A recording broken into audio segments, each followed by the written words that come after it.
Bonjour.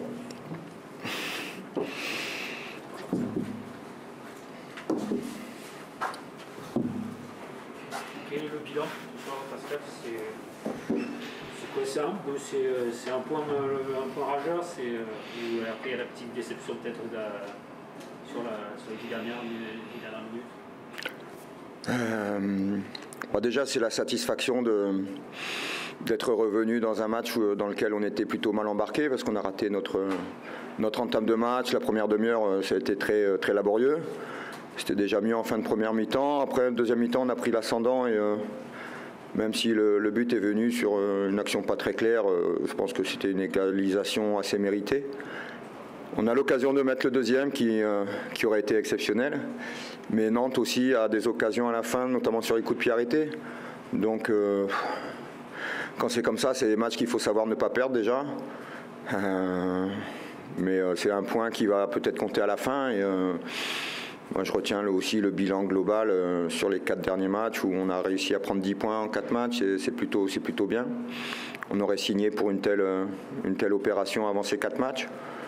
Voilà, donc on espère toujours gagner les matchs, donc forcément il y a un peu de déception quand même, surtout qu'on a eu la possibilité de mettre le deuxième.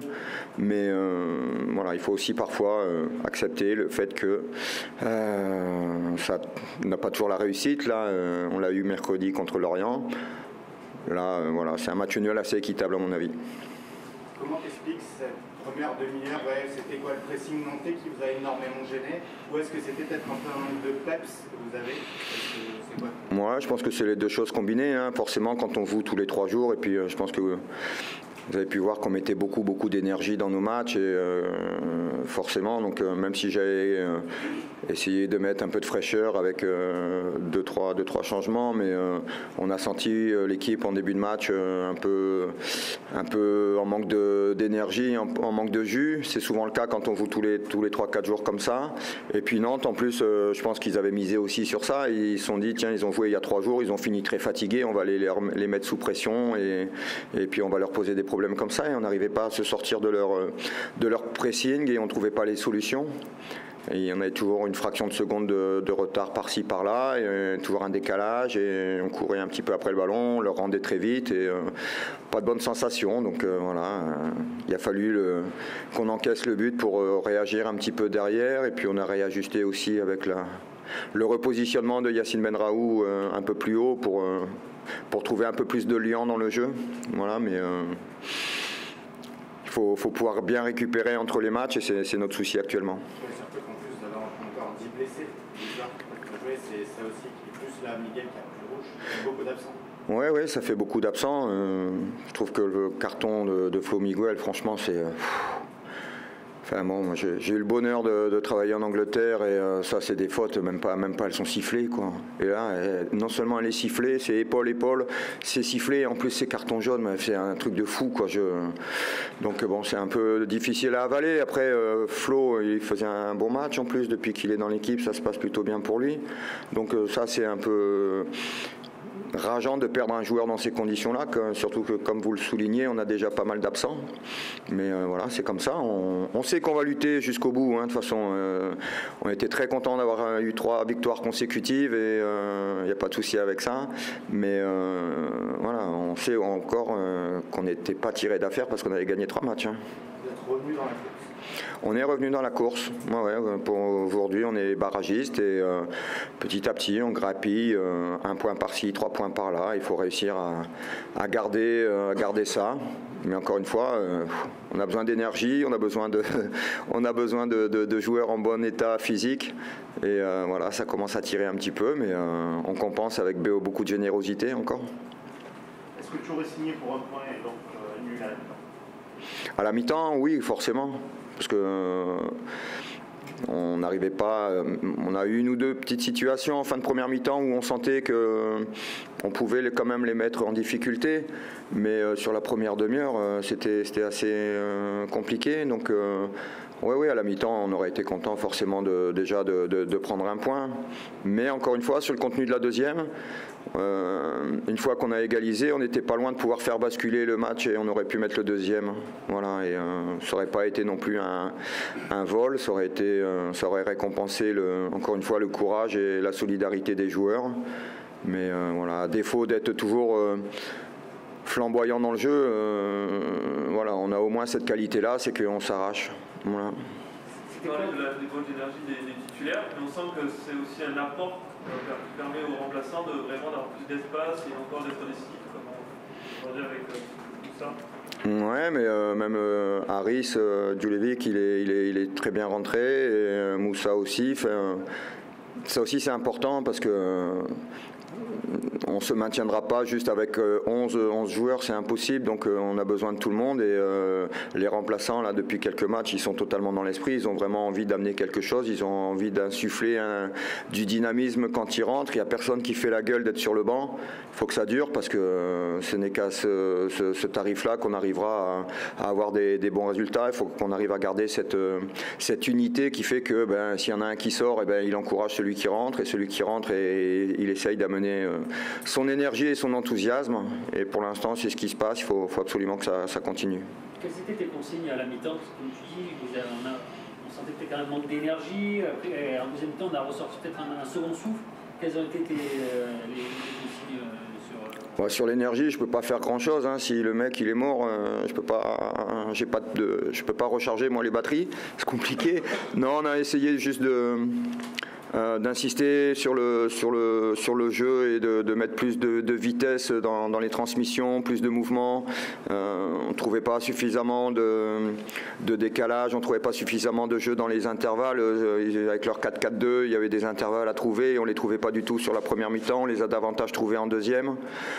On a aussi été plus présent sur les deuxièmes ballons parce qu'en première mi-temps, les deuxièmes ballons, dès qu'on jouait un petit peu long, on perdait tous les ballons. Donc voilà, on a essayé d'être un peu dans ce domaine-là.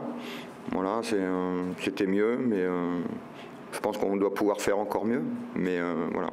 Pascal, sur Moussa, le stat en fait assez éloquent, il a souvent été titulaire.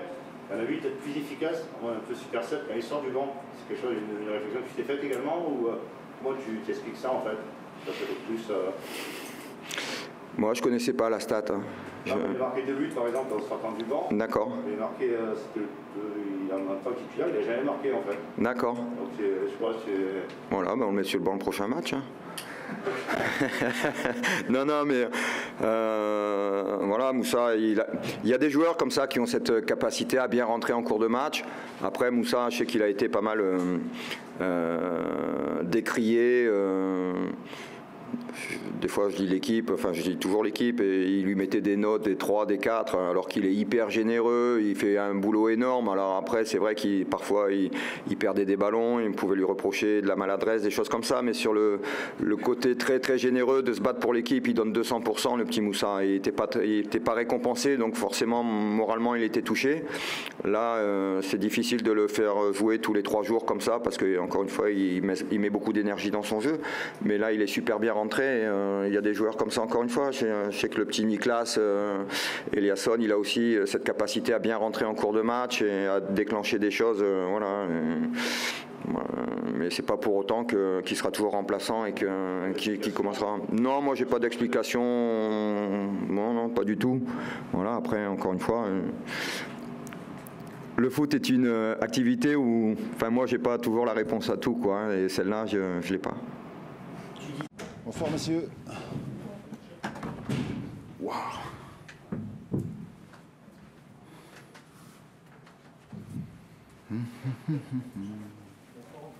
Bonsoir. Le même que les joueurs, parce que dans le vestiaire il y avait beaucoup de déceptions. Ouais, donc beaucoup de regrets. Donc voilà. Déçu donc de cette deuxième mi-temps, déçu de ce résultat. Voilà. Cette déception, finalement, elle vient du fait que vous n'avez pas réussi à reproduire en deuxième mi-temps ce qui avait été votre force en première. Ouais, c'est ce que j'ai dit à la fin du match, à savoir que eux, ils sont déçus du résultat, ils sont déçus, donc ils sont en colère même. Mais moi, ce que je leur ai dit, c'est qu'on doit surtout être déçus de la manière dont on a joué la deuxième mi-temps. Alors, comment on l'explique? Plusieurs facteurs, peut-être la fatigue, les efforts qu'on a fournis en première mi-temps, puis après aussi, donc, la capacité chez nous à mettre le pied sur le ballon.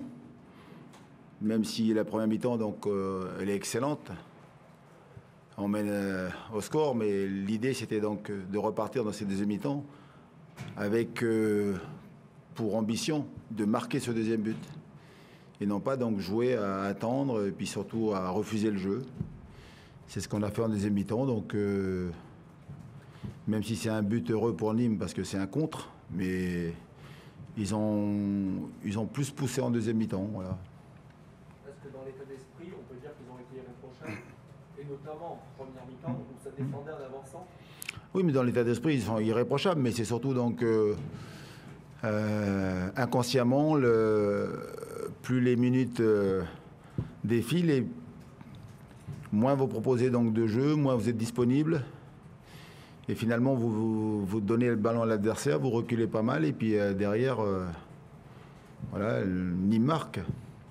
Mais sinon, ils ont été irréprochables au niveau de donc, la combativité, l'état d'esprit, donc être soudé donc, dans la difficulté, ça c'est bien, mais si on veut gagner des matchs, il faut être capable en deuxième mi-temps, là, surtout quand vous menez au score, de jouer, de priver l'adversaire donc, du ballon, puis surtout jouer pour aller marquer le deuxième but.